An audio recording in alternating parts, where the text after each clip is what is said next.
Hello everybody, how you going? Tony here. Thank you to everyone for liking and subscribing to my channel, liking my videos and commenting and asking questions and all that stuff. Sharing love, thank you very much, appreciate it. I put out a couple of weeks ago for a few people to ask me some questions about anything watercolour related. Got a few responses, got some fairly common themes. Going to tackle a couple of those today just in this short little video. Going to be quick, concise, but hopefully informative. One of the most popular questions that I got was your favourite brushes / what kind of brushes should I be using?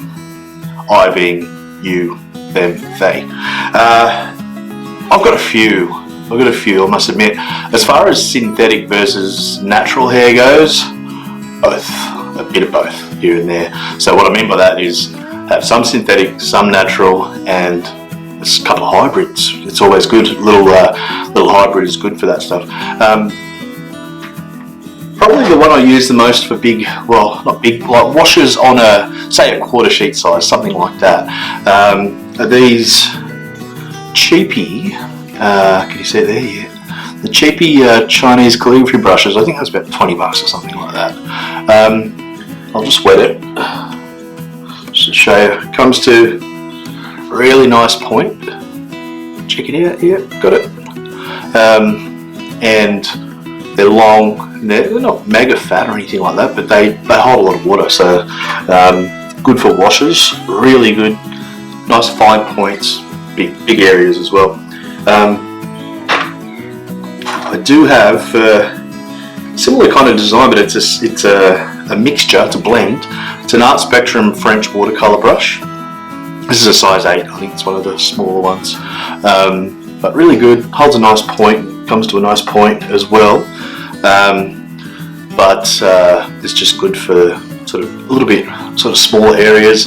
And it when the brush dries out, it actually you actually can create some really nice textures with those dried out parts as well, so never worry about that. Yeah, Art Spectrum French watercolor brush, highly recommended.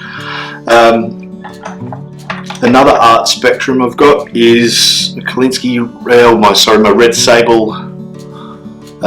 It's a number 16. It does a lot of work. Sort of the areas that the other brushes are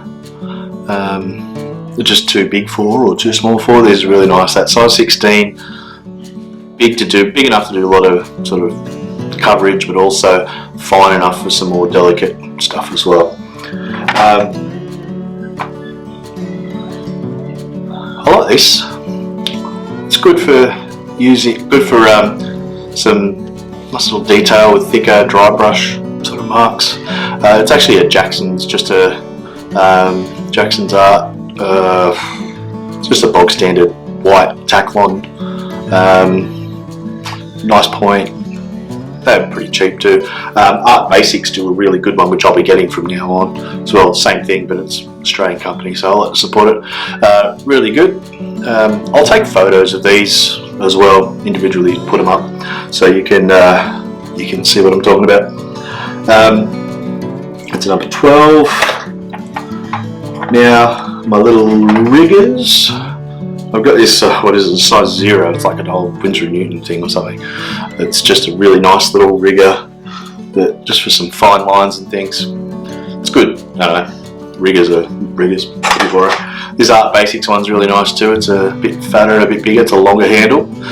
So you can get some nice, cool marks and things if you're doing branches, or if you want to have nice control over long straight lines for masts on boats, things like that. Really good, long handle. A couple of flats here and there, flat brushes, but probably my two favourite, my foliage brushes, which is just old cheap rubbishy brushes. There's two different sizes there. They're both the same brush initially, a Roy Mac Revolution. But yeah, they've seen better days as a normal brush, so you just, usual stuff, abuse the crap out of them, and they go into these funky shapes and you can get some really nice really nice foliage and things with them. So don't throw away your old brushes, use them for stuff like this.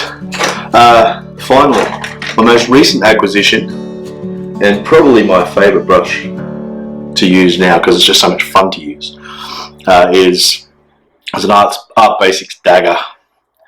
It's just a number 3 dagger with squirrel hair, and it's so much fun. So nice fine lines, great for doing sort of raggedy branches and all sorts of stuff. Love it. Really good brushes. Check these out. Really good.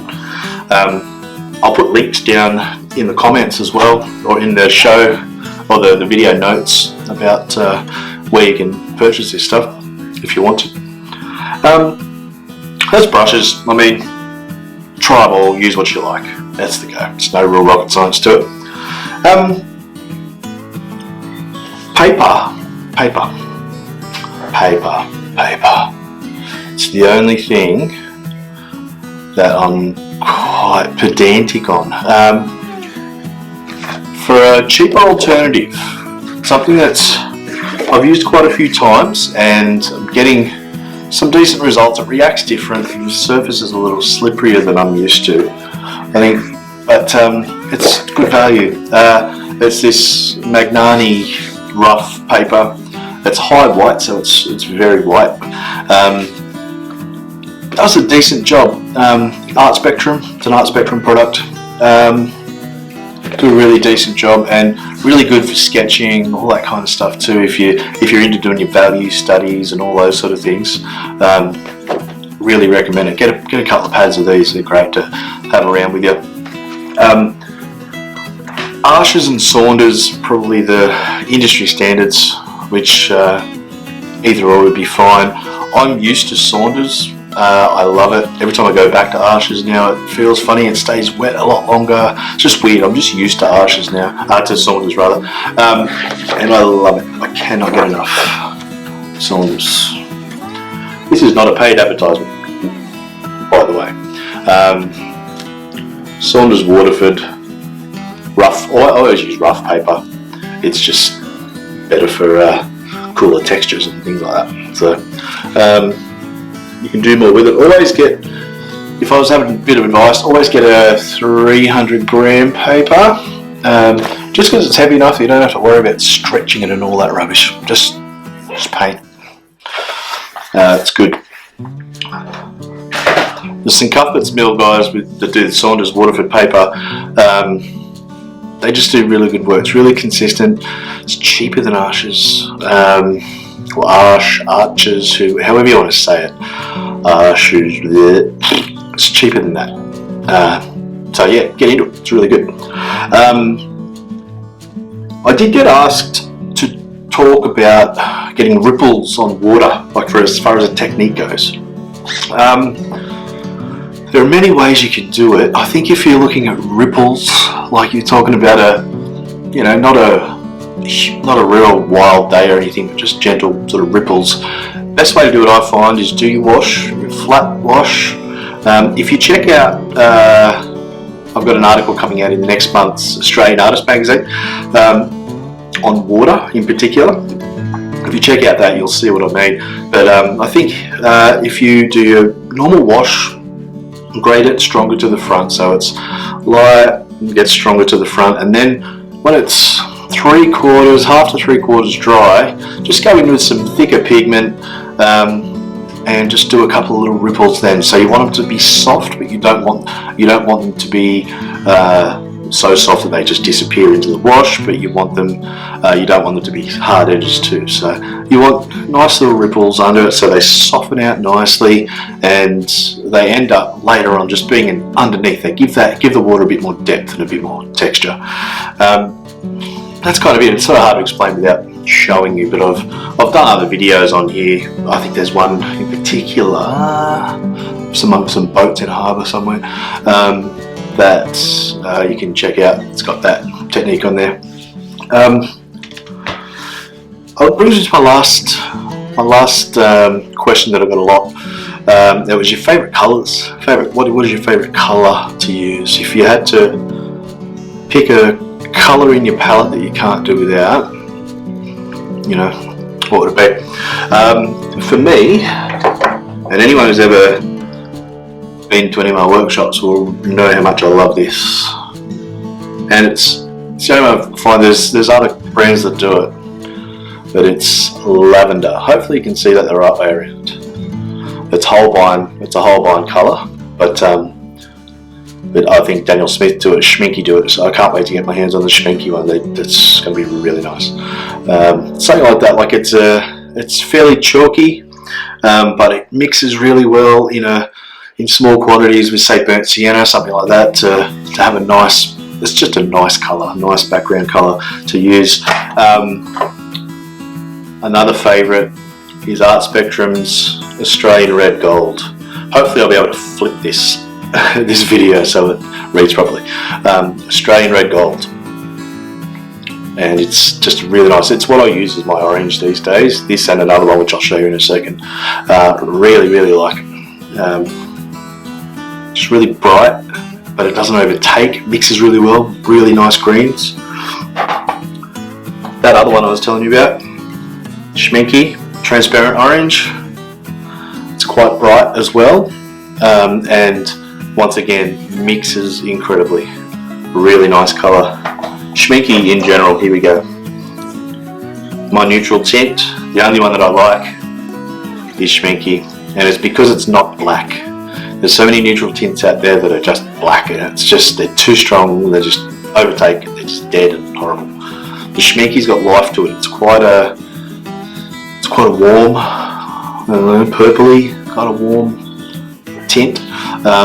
But if you've got a colour and you've mixed it and you love it, you just want it to be a little duller, just dull it, bring it back a bit. A tiny bit of stuff will get you out of trouble.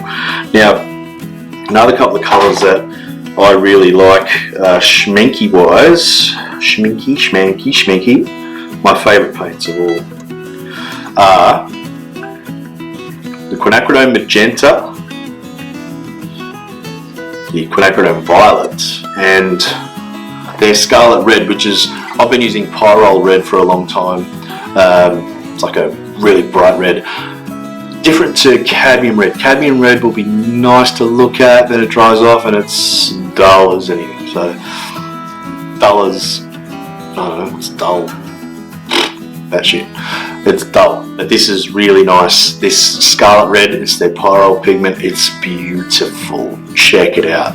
So if you like those paintings, they've got nice little red umbrellas, and they've got, your nice patches of red somewhere that you want to just keep really bright. That's your stuff right there. So there's just a few things I thought I'd tackle, show you. But I've got a few little demos coming up. I'm going to do some more painting, hopefully this afternoon, and I'm going to try and film some stuff. I've got the afternoon here to myself. My wife's at work. My baby boy's in the, I assume he's still in the lounge room. I assume he's still there. Can't hear him, hopefully. But yeah, thank you very much. If you can subscribe to my channel, share it with your mates, share it with your enemies, don't care. As long as you share it and get them to subscribe, that's the main thing. I really appreciate your help and your support and your love and your unwavering devotion to making this channel bigger and better. Thank you very much. But anyway, have a top afternoon, top day, top evening, top morning, and I'll talk to you soon. Adios, amigos.